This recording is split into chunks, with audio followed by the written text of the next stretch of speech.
Hello everyone. Welcome again to the Student University webinar season 4, the largest celebration in the world. 37 days of live event, and today is day 28 of the celebration. It's wonderful. The video was cut short, probably giving me an opportunity to talk more. I just love talking, and thank you very much for this opportunity. Are you able to see the presentation? Yes, are you able to see the presentation? Yes. Anushka, Mustafa, thank you. Okay, so it's wonderful. It's always good to have a break. Buradin, thanks. So it's always good to have a break because you feel fresh. Every break. So that's why we have our webinar on Monday, Tuesday, Wednesday, Friday, and Saturday from 6:30 p.m. to 8 p.m. Also, this webinar is very important because there are a lot of things that I have shared in this webinar which you will not find anywhere else. And this will definitely help you. It's a success skill, as it is mentioned, for study abroad students. So this will definitely help in your study abroad dreams. It will help you to fulfill those dreams. And I'm sure basically, in case you have missed anything, you would go back and check those videos. On YouTube, it is available at EACC-Education Abroad Counseling Center. Do subscribe, do like, put a comment so that I can also see and read about it. I feel read good when basically somebody puts a comment on the video. Also on Facebook, it is on EACC 2000, and on Twitter, on Instagram, it is at EACC_2000. So do follow us there as well. Now let us start the presentation today by first introducing my company, Education Abroad Counseling Center, EACC. EACC basically started in Feb 2000. Our vision is to educate the youth by providing them with study abroad career options worldwide. Our mission is to help 10 lakh high school and graduate students achieve career growth using pre-application technology. We have till date counseled more than 13,500 students. The USP of Education Abroad Counseling Center is we are one of those few study abroad counseling centers in the world who can provide counseling for all major countries, all levels starting from 7th grade to doctorate programs, all major programs. And the second most important USP is that we give guaranteed admission or we refund your counseling fees back. This is because of the pre-application research that we do on the student's profile. So having said that, today is also an important day because we are going to discuss how to improve admission chance and how to improve scholarship chance. Tomorrow and the after tomorrow, we are going to talk about how to manage the finance. So a lot of the things what I'm going to discuss today, more I'm going to discuss in the next 2 days. So don't miss any of these sessions because this is all about money, mullah, and everybody wants to save the money. So should attend this webinar. So let's start with it without wasting much of time. So first is how. Sir, there is a blue box coming on the screen. Is everybody getting a blue box on the screen? Anybody else getting a blue box on the screen? Please type yes. Can you see my presentation? Blue box on the screen. Yes. Okay. I will stop my share. Okay. And share it again.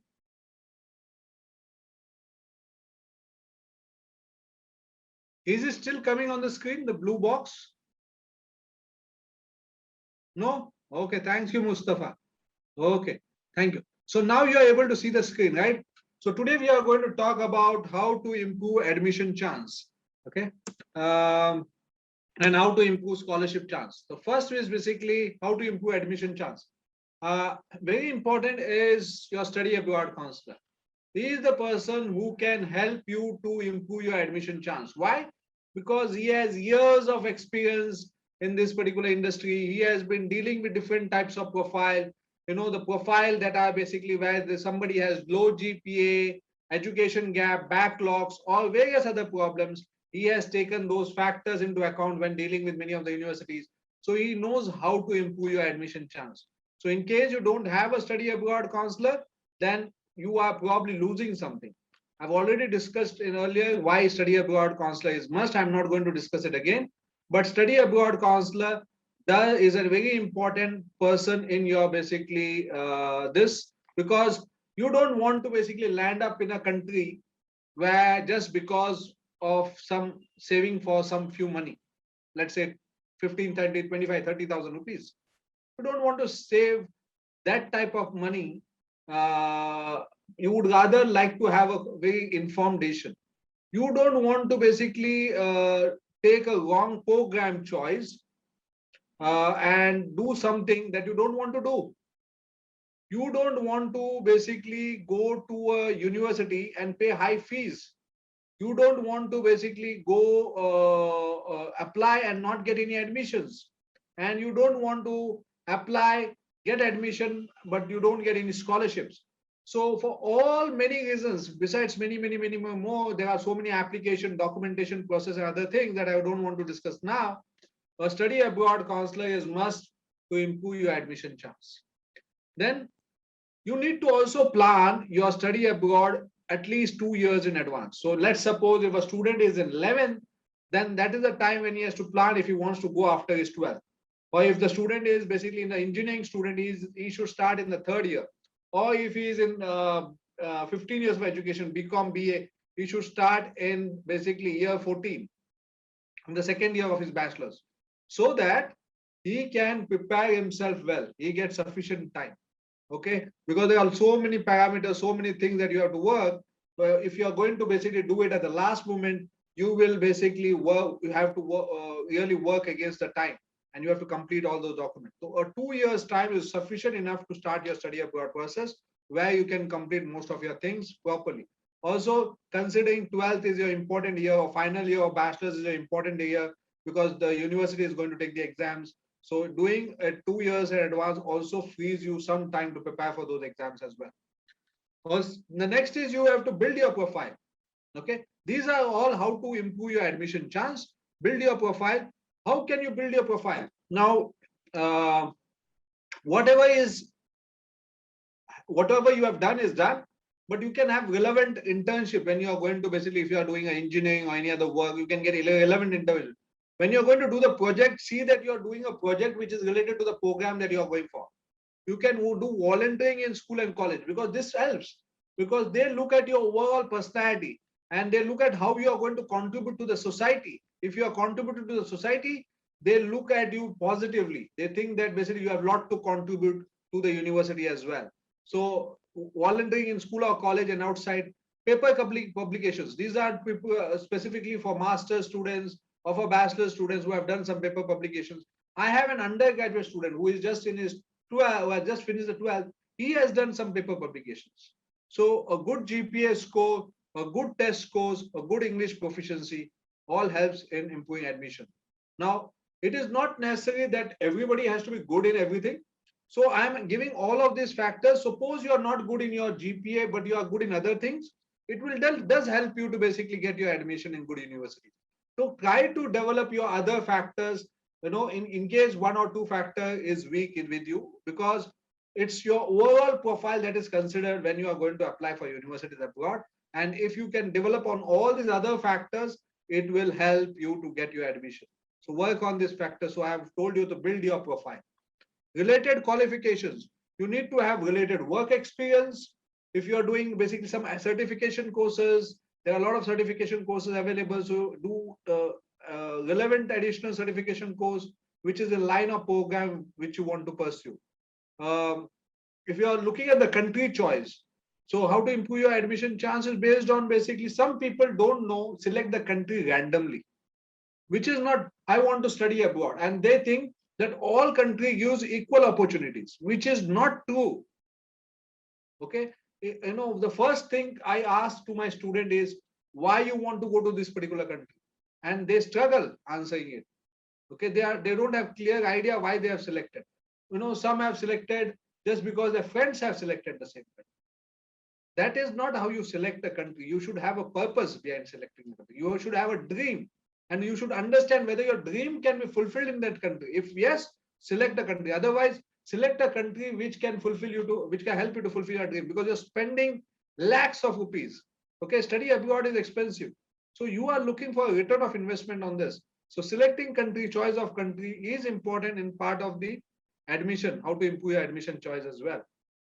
Whether you apply for US, Canada, UK, Australia, New Zealand, there are new countries like Singapore, Germany, France, Netherlands. There are people are going for this.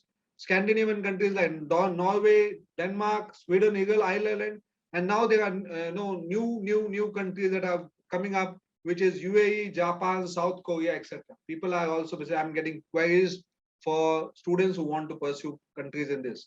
So if based on your profile, if you are going to also basically have a country which can also has fulfill your study abroad dream and also your objective why you want to go abroad, that would be a good choice basically in selection of the country. Visit university website, check program details, facilities offer, research availability, correspond with professors or research professors. Now, each of these are very important. If you are going to visit your university website, they will know when you write something in your SOP, they will know that you have visited the website. That will prove that you are a genuine student. If you check program details and if you have completed the requirement, you will basically improve the admission chance because you have not left anything. If you know the facilities offered and you mention it in your SOP, it will tell them that you are genuine. If you know about the research availability and you accordingly correspond, basically they are then very much interested in you because they feel that you are a potentially good student. When you correspond with professors and research professors, when the application is come to them, they suddenly realize that this is the same student that has corresponded. This helps in admission as well as in scholarships. Okay, so they are looking for such students. They are not looking at students who just send the application and sit back and wait for things to come to him, that particular student. They are not looking for such type of students. They are looking for students who are participating, who are involved, who are in the process. So they are looking for such types of upskill technically. With this pandemic, a lot of them are basically doing online and all those things, a hybrid type of program where partly online, partly offline, but that is face to face. So you have to basically upskill yourself with a lot of computer knowledge, internet knowledge, your Microsoft Office. You should know all these things. So if you are challenging, if you are there, if you mention in your basically SOP somewhere, you are there, they know that you are updated. You know basically what's happening in this current trend and you are equally there. That gives a feeling to the admission committee and they basically look at you. Acceptability, adaptability to change. This is again basically a part of above that you are ready for those change. With the pandemic, okay, situations, a lot of universities have changed their programs accordingly. And if you show that basically you are aware of these changes and you are looking forward to basically be part of this new change, that means you are a welcoming student. You are not afraid of change. So acceptability and adaptability to change. Work experience. If you have a work experience, it does help to improve your admission chance, a relevant work experience. Effective use of social media. Nowadays, basically, if you are basically on social media, you know how to interact with various people. People go on LinkedIn and talk to the professors. A good way of communicating. So how you are effectively using your social media, whether it is Facebook or are you going on the university website, say Facebook, whether it is Instagram, how you use it, that will also improve your admission chance. A pre-application research. Now, why I have written pre-application research? Because I've spoken so much about it. I did not want to put it on the top, but this is the most important reason why you can improve your admission chance, because your profile is discussed with the admission committee and based on which you know where you are applying. Okay, so it is as important as how you are corresponding with the university professors. Okay, and the university professor, when they look at your application and they feel this student has already corresponded, so it helps improve. Similarly, pre-application research is the most important, in the entire process, which will help you to improve your admission chance. It discusses your profile and then you know whether you have a chance in getting admission in that particular university or not. Statement of purpose, again, very important. I have given 3 days for this, but still it is not sufficient. I can go on weeks talking about this. Still, the importance of document is so much that Everything that you write in statement of purpose, how you are going to sell yourself, how you are going to market yourself, how you are going to connect what you have done with the future, all will make value if you write a good statement of purpose. Your letter of recommendations, because they basically, your professors are going to recommend for admissions as well as for scholarships. So you have to select the professors accordingly so that they can bring out the best in you and communicate to the admission committee, so the admission committee can know more about you. So it will definitely help to improve the admission chances. Your research summary, essay or portfolio, if they are required, and you provide them basically, research summary, essay or portfolio. I've already told about what research summary is. Okay, I guess yesterday. So if you write about that, if you have basically are going for a fine art program and you, let's say photography, you have to present the work, what photographies have you done, and you have to explain that work. So portfolio, all these things helps you to get your admission chances. Your SAT1, GRE, GMAT test scores also helps you to get. Now, why have I written all these things? The reason I've written it is, suppose you don't have any of this, try working on the other factors that is possible. Whatever you don't have is okay. It is not end of the road. There are so many students that feel that their profile is not eligible for admission. Now, let me tell you here, we do a one-on-one Zoom where I discuss with each student the profile. Okay, where I guide them on a one-on basis on their individual profile, how it is. And then after the entire process, I explain the entire process. I provide them guaranteed admissions or total counseling free. This is because no profile is weak, because there are so many other factors where you can develop your profile, whether it is statement of purpose, letter of recommendation, or any other factors. There are so many opportunities where you can develop your profile. So use this, and this will definitely help you to get your admissions. So don't feel any time that your profile is weak. No profile is weak. No profile is something that you are not able to get admission. I have worked with worst and worst of the profiles, and I have helped them to get admissions. It is not difficult. Okay, because some people prefer students feel that their profile is weak because they are low on academics. Now let me tell you, education system of India and education system of abroad are different. So the admission committee understands this.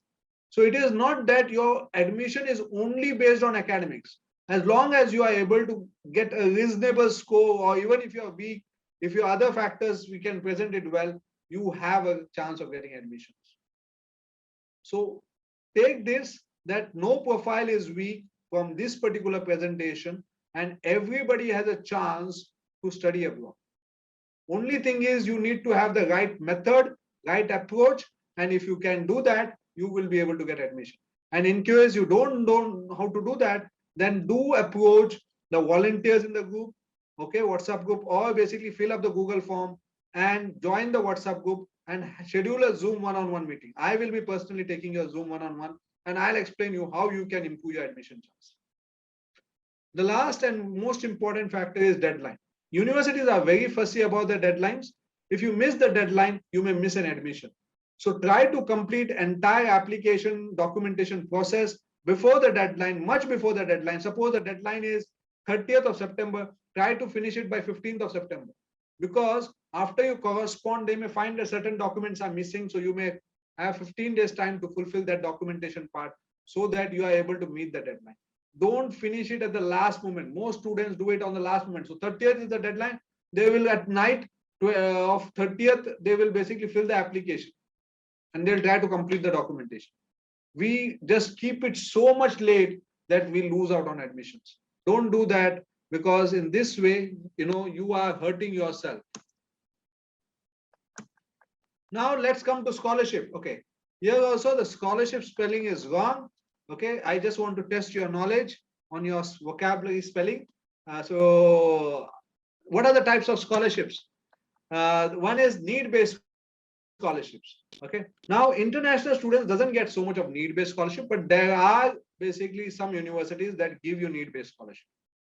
Okay, if they find that your profile is really good, And some of the university application asks you what is your family income. So when you are earning in rupees, parent, when they put the income in dollars, they are all qualified for this need-based scholarship. So you don't have to work. Be genuine in your answering them, and put the figures. You will be eligible for a need-based scholarship. And if your profile is reasonably very good and they want to have it, they will offer need-based scholarship. Understand the logic of having a scholarship. The scholarship is offered because the university also wants to have you. The university is equally interested in you, because there are other universities also that are looking for good students. So there is a fight among universities, and not fight in a real sense, to get best of the students. So to attract best of the students, they offer scholarships. So there are merit-based scholarship. The second scholarship is a merit-based scholarship. Okay. There are sports and athletic scholarship. If you are paid at a state or national level, you can try to apply for this type of scholarship. If that same sports is available in that particular university, you can look for that. Besides that, there could be assistantship available for master's level. If you are going for a master's program or an MBA program, teaching assistantship and graduate assistantship. Teaching is why you teach your juniors, basically undergraduate. So you are a support to the professors. So you can cover 1/3 of your tuitionship. All these details we'll cover it tomorrow. Graduate assistantship, you are working in the department or somewhere. Basically, you get a graduate assistantship. Research is basically based on research program. If you get research assistantship, that's a good money to cover your entire tuition, accommodation, and living. How to improve your scholarship chance? Let me finish it fast because I don't have much of a time. So first is important, study abroad counselors. Study abroad counselors knows about the university, knows about the scholarships availability, and they can help you to improve your scholarship. Okay. Second is, which country are you applying? For example, USA gives a lot of scholarships. Germany has scholarships. There are universities that give scholarships where you are qualified. Some universities scholarships are difficult. For example, Canada, education is already subsidized, so scholarship could be difficult. Level, what level you are applying? If you are applying at undergraduate level, scholarship is more. If you are applying at a graduate level, probably so scholarship is difficult. What program are you applying? If you are applying for a research-based program, probably you have a better chance of getting scholarship. If you are applying for a non-research based program or theoretical program, then basically the scholarship funding could be less. How to improve? You have to go to the university website, because university website gives the scholarship details. Your statement of purpose, motivation letter is important in getting scholarship, because there you are going to sell yourself. So you can also tell about your scholarship need. Scholarship essays could be additional, or video essays are given in case you are not good in writing essays. And if they offer you a video essay, you can use the video essay to promote yourself. Be passionate about yourself. Tell why you want to do this program. What is in it for you? What are your dreams and visions in life? Why you wish to pursue particular program? Some of the universities ask you for this particular question, because this is important for them to give them scholarship. So guide about why you want to do this particular one. Do a research on the website for that program, and what course content they have, what facilities they offer, what research they offer, who are the professors. Then I try to find out the scope of that program, so that you can write it this well. If you have some past, your projects, your work done in that particular program, it will definitely help.